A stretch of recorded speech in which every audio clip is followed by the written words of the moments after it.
আজি আমাৰ কেবিনেটত জল জীৱন মিছনৰ অধীনত যিবিলাক আঁচনি নিৰ্মাণ কৰা হৈছে বা ভৱিষ্যতে নিৰ্মাণ কৰা হ'ব তাৰ ওপৰত আমি এখন অপাৰেশ্যন এণ্ড মেইনটেনেন্স পলিচিক অনুমোদন দিওঁ।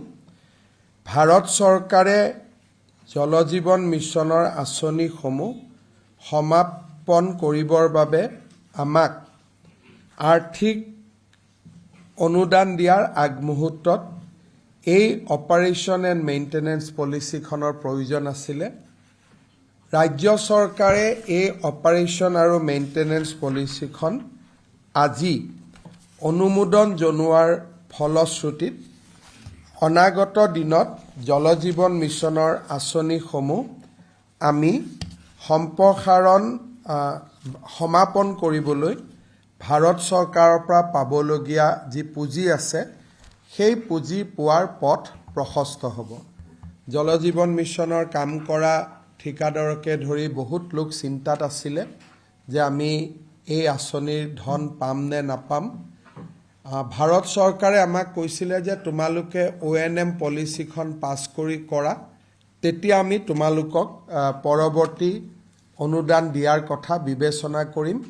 আজি কেবিনেটে এই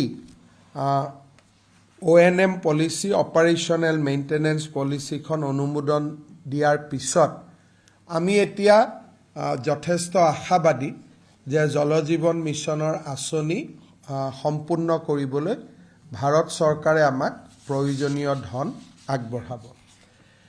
আমাৰ ধেমাজি নগৰত অসমৰ বৰ্তমান যিটো আমাৰ ৰাজহ আইন তাৰ দ্বাৰা 5 কিলোমিটাৰ পৰ্যন্ত যদি কোনোবাই মাটি আবণ্টন কৰে তেওঁলোকে নগৰৰ নিয়মত 1.5 কঠাতকৈ বেছি নাপাইছিলে। আজি আমি ধেমাজিৰ ক্ষেত্ৰত এই আইন আমি শিথিল কৰি দিওঁ আৰু টাউনৰ 1 কিলোমিটাৰৰ পৰাই আমি এই গোটেই 5 কিলোমিটাৰ পৰ্যন্ত এই অঞ্চলটোক আমি গাঁও হিচাপে ধৰিম, যাতে এজন ব্যক্তিয়ে বা এটা পৰিয়ালে 7 বিঘা পৰ্যন্ত মাটি চৰকাৰৰ পৰা পাব পাৰে। এই সিদ্ধান্তৰ ফলত ধেমাজিত বহুদিনীয়া অভিযোগ এটা বা অভাৱ এটা পূৰণ হ'ব। মুখ্যমন্ত্ৰীৰ আত্মনিৰ্ভৰ অভিযান অসম আঁচনিখন ৰূপায়ণৰ বাবে আজি কেবিনেটে 800 কোটি টকা মঞ্জুৰ কৰে। আজি আমাৰ কেবিনেটত আমি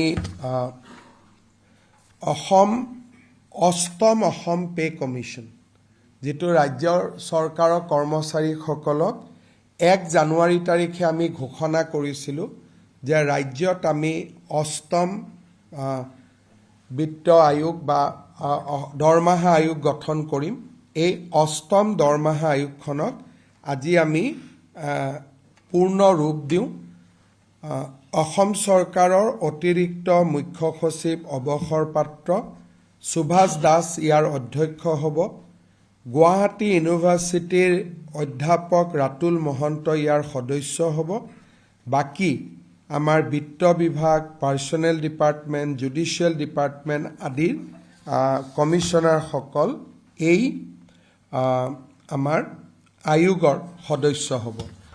ৰাজ্যৰ অষ্টম দৰমহা আয়োগ গঠনে আমাৰ কৰ্মচাৰীসকলৰ মাজত নিশ্চিতভাৱে আশাৰ সঞ্চাৰ কৰিব, কাৰণ ভাৰত চৰকাৰৰ সমান্তৰালভাৱে আমি পে কমিশ্যনৰ ক্ষেত্ৰত একেলগে আগুৱাই গৈছোঁ।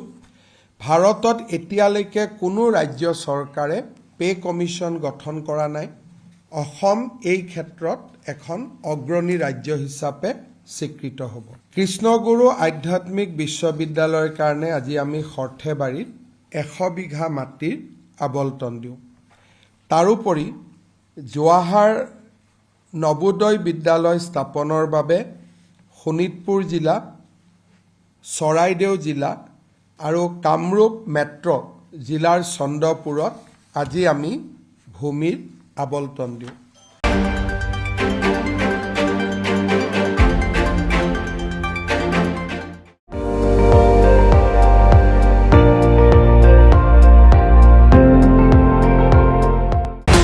আপুনি চাই আছে ND24 সৰ্বশ্ৰেষ্ঠ নহয় সৰ্বোত্তমৰ দৌৰ